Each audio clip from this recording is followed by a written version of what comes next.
Bom dia, gostaríamos hoje de estarmos compartilhando alguns trechos da Bíblia, iniciando com o capítulo 4 de João, em que Jesus está conversando com uma mulher samaritana, no caminho que ele está voltando, está na região de Samaria, saiu da região de Jerusalém e ia para cima, para Galiléia, e ele corta por dentro da Samaria. Geralmente os judeus não faziam isso, porque eles não se dão muito bem com os samaritanos até hoje, com o problema dos palestinos. Eles davam pela via costeira, subia pela via costeira e ia para Galiléia, não passava pela Samaria. Mas Jesus passou pela Samaria e ali ele encontra ali uma mulher. Seus discípulos foram para a cidade para fazer algumas compras, e Jesus senta ali e vê uma mulher tirar água do poço. E Jesus pede para aquela mulher um pouco de água na caneca dela, no jarro dela. E a mulher se espanta porque ele é judeu. Os judeus não falavam com os samaritanos. Para os judeus também a mulher não valia muita coisa, porque a mulher era só para reprodução. E foi estranho para ela que um judeu falando com uma mulher samaritana. E então vai haver um diálogo ali entre Jesus. Eu vou apenas compartilhar um pedacinho do diálogo, que é a mulher no versículo 9, ela vai falar que ele é judeu e como é que ele pede água para ela, para beber. E Jesus vai replicar a essa mulher no versículo 10 do capítulo 4 de João. Ah, se conheceras o dom, é isso que Jesus fala, né? Nossa, se você conhecesse o dom é presente, né? O presente que Deus tem para você, o presente, o dom, né? Aquilo que Ele está te oferecendo para você, né? Ah, se conheceras o dom de Deus e quem é o que te pede. Se você conhecesse o dom de Deus, se você conhecesse o presente de Deus, a dádiva de Deus, e quem é que está te pedindo água para você, que é o próprio Jesus Cristo, né? O Filho de Deus. Te pede, dá-me de beber, diz ele, lhe pedirias e ele te daria água viva. Se você soubesse o presente, a dávida, o dom de Deus, e quem está falando com você, quem está te pedindo água, é você que pediria a água para mim, e ele então te daria a água viva. Por que eu estou falando sobre, a princípio, água? Sobre essa questão da água viva. E depois tem um texto mais embaixo desse capítulo 4 que a gente vai ler, o versículo 13 e o 14. Por que eu gostaria de compartilhar com vocês isso aí?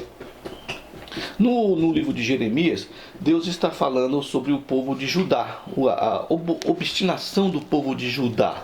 O povo de Judá, havia Israel se dividido em dois territórios, o território do norte, que era Israel, e o território do sul, que era Jerusalém e Judá.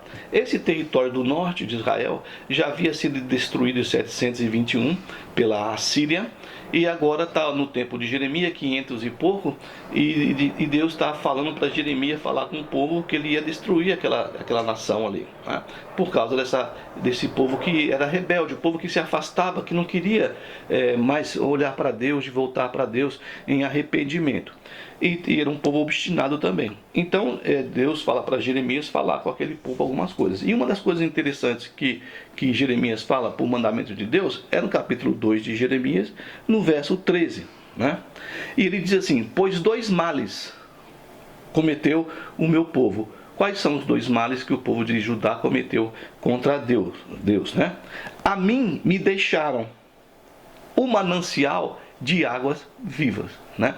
Quando nós voltamos para o texto de João 4, Jesus fala assim, se você soubesse, quem está falando com você, você pediria e ele te daria águas vivas, né? Água viva para você. O que é água viva? É aquele olho, não sei se vocês já viram, em alguns terrenos, algumas fazendas, alguns sítios, algumas chácaras, em algum lugar tem aquele olho perene de água que ele vai saindo da terra e vai brotando e não acaba nunca. Esse é a água viva, esse é o olho de água, né? O manancial de águas vivas, que sacia, que mata a sede e sacia, que é usado para regar as plantas, para dar para os animais e também para servir a população urbana das cidades, né? Então esse olho é perfurado e ali essa água é usada. Essa água que vem no lençol freático, vem lá de baixo e não para, direto. Então ele fala assim: vocês cometeram o primeiro erro. Vocês me deixaram o manancial de águas vivas. E o segundo erro, qual é o segundo erro do Judá? Foi, cavaram cisternas rotas que não retêm as águas. Nós temos aqui no Nordeste, e também na Palestina na época, que era feita uma cisterna com o material que eles tinham. Hoje já é feita com cimento, ou mesmo usando o plástico, né? Aquele propileno, e para reter a água da chuva, para poder usar, porque no deserto lá era complicado porque não tinha água. E aqui também no Nordeste também fizeram bastante dessas cisternas para quando chovesse, então retia água para poder usar pelo menos para o gado ou para os animais ou para o plantio. E ele está dizendo o seguinte, ó, vocês me abandonaram esse manancial de água viva, esse olho de água viva, e cavaram cisternas rotas. O que são as cisternas rotas? São as cisternas que tinham as suas rachaduras e por ali esvaziava. A água que era coletada, ela não ficava na cisterna. Então vocês estão me deixando a mim por algo que vocês não vai subsistir para vocês, né? Aí pode ser o que você quiser. Num momento aqui seria a confiança deles em eles mesmos, seria a confiança deles em outros deuses, os Balaíns, os Balaal, que existia lá, e os deuses que eles adoravam, as tarotes e os postes ídolos, e deixaram a Deus. Então esse manancial aqui, vocês deixaram então com essas cisternas, essas coisas. O que poderia ser hoje para nós aqui? Poderia ser a questão do nosso dinheiro, a questão do nosso emprego, a questão dos nossos bens materiais, tudo aquilo que nos afasta de Deus, que são cisternas rotas. Porque se nós tivermos tudo isso aqui e não temos Deus, nós não temos nada. É aquele texto que Jesus também falou, do homem que teve uma grande colheita, e colheu bastante os seus grãos, mandou fazer mais silos e colocou ali os seus grãos, e ele disse assim, olha, eu tenho agora por resto da vida, né? Então, alma minha, coma, né? E deleita-se, ele fala, né? E aí Deus fala para ele o seguinte, olha, louco, isso é Jesus falando, né?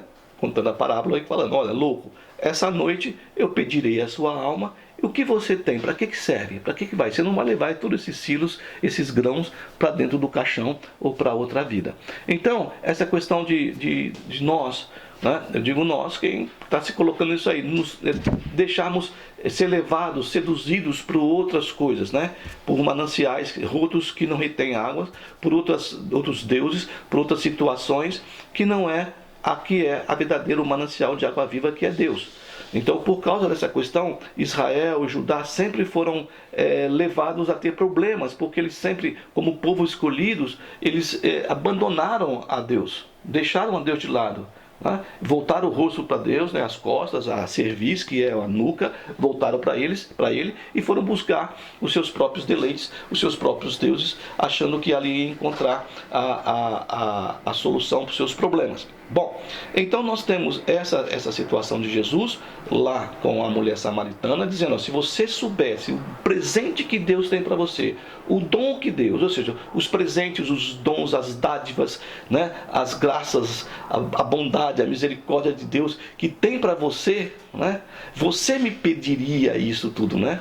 Não eu pediria para você água, mas você pediria para mim e eu te daria essa água perene, essa água, esse manancial, essa água viva, que é aqui essa água que foi abandonada pelo povo de Judá. Tá bom? Então, nós temos outra situação de Jesus também. Essa situação está em Lucas, no capítulo 4 também de Lucas, em que ele começa a citar, ele está numa sinagoga em Nazaré, ele começa a citar um texto de Isaías 61, e ele não termina o texto, ele vai até um certo ponto do texto, porque ali vai dizer sobre o dia da vingança do Senhor. Bom, provavelmente, talvez essa vingança do Senhor seria no futuro, quando Jesus voltar, né? Então ele não fala, ele vai dizer o seguinte no versículo 18 do capítulo 4 de Lucas: o Espírito do Senhor está sobre mim, pelo que me ungiu para evangelizar os pobres, enviou-me para proclamar libertação aos cativos e restauração da vista aos cegos, para pôr em liberdade os oprimidos e apregoar o ano aceitável do Senhor. Esse ano aceitável do Senhor é o ano em que Jesus vem à terra, o momento em que ele vem à terra, e ele vem se revelar ao mundo, trazendo as boas notícias, as boas novas de que Deus desceu à terra.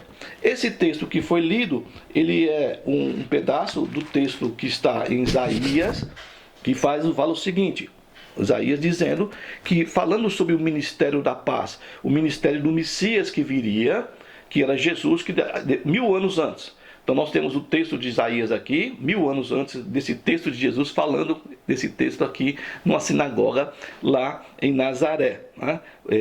O advento do Messias, que se cumpriu Jesus. Aí ele está dizendo o seguinte: o Espírito do Senhor Deus está sobre mim. Então Isaías, ou ele está falando dele, ou ele está falando, apontando para o Messias, né? Porque o Senhor me ungiu para pregar boas novas aos quebrantados. Enviou-me a curar os quebrantados de coração, a proclamar libertação aos cativos e a pôr em liberdade os algemados, a apregoar o ano aceitável do Senhor e o dia da vingança do nosso Deus. Que Jesus não falou isso. A consolar, aqui todos, aí continua o texto que Jesus não falou. A consolar todos os que choram, né? Se você chora, então você é consolado por Deus, por Jesus, né? E no texto de Mateus, lá, no Sermão do Monte, Jesus fala que vai também consolar os que choram lá. E a pôr sobre os que em Sião estão de luto uma coroa ao invés de cinza, né? Óleo de alegria em vez de pranto, porque a coroa podia ser um turbante, né? Um turbante tipo do sacerdote que usava o turbante, escrito santidade ao Senhor. O óleo era muito usado para alegria, para momentos de alegria. O óleo era usado para a unção do rei. O óleo era usado, o azeite no caso, para a unção de algum ferimento. Então, em vez de cinzas, né, cinzas que jogavam na cabeça em sinal de luto, de tristeza, não. Óleo de alegria, né? Óleo de alegria ao invés de pranto, vestes de louvor ao invés de espírito angustiado, a fim de que se chamem carvalhos de justiça plantados pelo Senhor para a sua glória. Então o Messias, né, o Senhor Jesus, ele vem para trazer essa libertação, para trazer toda essa situação, proclamar a libertação aos cativos, né, de consolar os quebrantados de coração, apregoar o nome aceitável do Senhor, a trazer alegria, em vez de luto, uma coroa, né, em vez de cinzas, no caso, o óleo de alegria ao invés de pranto. E ele vem fazer tudo isso, que são o quê? Aqueles dons, aqueles presentes que ele estava dizendo para a samaritana: se você soubesse, se você conhecesse o dom. E diante também daquela congregação na sinagoga em Nazaré, onde ele vai dizer que tudo isso aqui se cumpriu naquele momento na vinda dele. Ele termina o texto dele dizendo que se cumpriu isso aí, né? Nós podemos depois dar uma olhadinha. E ele fala lá para o pessoal o texto de Lucas, ele fala para o pessoal: hoje se cumpriu a escritura que acabais de ouvir. Essa questão dessa escritura que foi escrita lá 1000 anos antes pelo profeta Isaías, se cumpre nele nesse momento em que ele está falando para o pessoal da sinagoga de Nazaré. Todo esse texto aqui. Então, nós temos essa questão do carvalho também. É interessante, nós temos água, nós temos a plantação do carvalho também, que precisa de água para poder crescer. Que o carvalho é uma palavra que vem do celta, e que ela significa belo, ela significa árvore nobre, né? Então ela tinha ao seu favor, no caso, o fato de ser bem forte, bem dura, resistente, durável, maleável e também impermeável. São os celtas que inventam um barril de carvalho de madeira, os galeses no caso, para colocar o vinho, que é colocado para durabilidade e preservação. Uma madeira forte, boa, bonita, maleável, também impermeável. Não se esquecendo também que ela é maleável, que ela pode ser trabalhada. Então aquele que crê em Deus, aquele que tem que se volta para o manancial de águas vivas, que não vai buscar em outras coisas a cisterna rota, que não retém a água, que está rachada, que a água está esvaindo, saindo fora e não está enchendo, e que busca o manancial, que não deixa o Senhor, que não comete esse erro, que não comete o pecado, né? O erro, o engano de abandonar a Deus. De entender aquilo que Deus fez ao enviar Cristo a este mundo, aquilo que a samaritana não entendia, que depois tem uma conversa entre eles, e que ele vai falar assim: se você me conhecesse, se você soubesse quem sou eu, você me pediria, né? E eu te daria águas vivas. E o texto de João, que eu falei para vocês que vai terminar, ele vai dizer o seguinte, no versículo 13 do capítulo 4 de João: afirmou-lhe Jesus: quem beber desta água, da água do poço que ela está tirando, tornará a ter sede. Aquele, porém, que beber a água que eu lhe der, nunca mais terá sede, para sempre. Pelo contrário, a água que lhe der será nele uma fonte a jorrar para a vida eterna. Aí nós vamos entender o que o Jeremias falou, né? Que deixando o manancial de águas vivas, cavaram para eles cisternas rotas que não retêm a água, que é a água viva.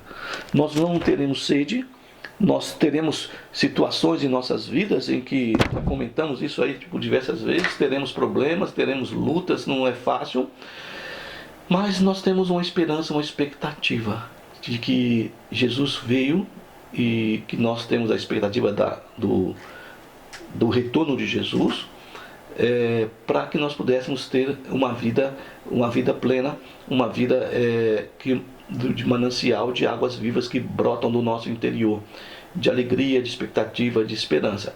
Eu acredito que não é necessariamente que Jesus precise voltar para que isso aconteça. Isso acontece hoje quando você se coloca e dá o passo de retorno, né? Que é a metanoia, a mudança de mente, né? Alguns dizem que seria essa conversão. A conversão é quando você vai e volta novamente. Então, se eu me afasto de Deus aqui, se eu viro o meu rosto para Ele, se eu viro as minhas costas, a minha nuca, a minha cerviz para Ele, e eu tenho que entender e vou descobrir, porque ela também não sabia, samaritana, mas Jesus estava falando com ela naquele momento, ela não entendia. Nós temos todo o texto bíblico para nos explicar, então nós retornarmos no nosso mau caminho e voltarmos para Deus, para que nós possamos também não é só nós recebermos, né? Não é só nós fazermos que nem o mar morto que recebe as águas do Jordão, mas continua impraticável, continua não existindo ali oxigênio e não tem vida ali, né? A coisa melhor que você pode fazer ali é boiar, do tanto sal que tem, e tirar o sal ali, né? Mas não existe vida, não existe peixe por causa da salinidade. Então nós voltarmos para essa cisterna, não para cisternas que não retêm água, mas sim para esse manancial de água viva que é Deus. Nós então nos colocarmos diante dele, sabedores de que nós teremos situações difíceis na vida, mas que ele está do nosso caminho, no nosso lado, caminhando conosco e dizendo todas essas coisas aqui, olha.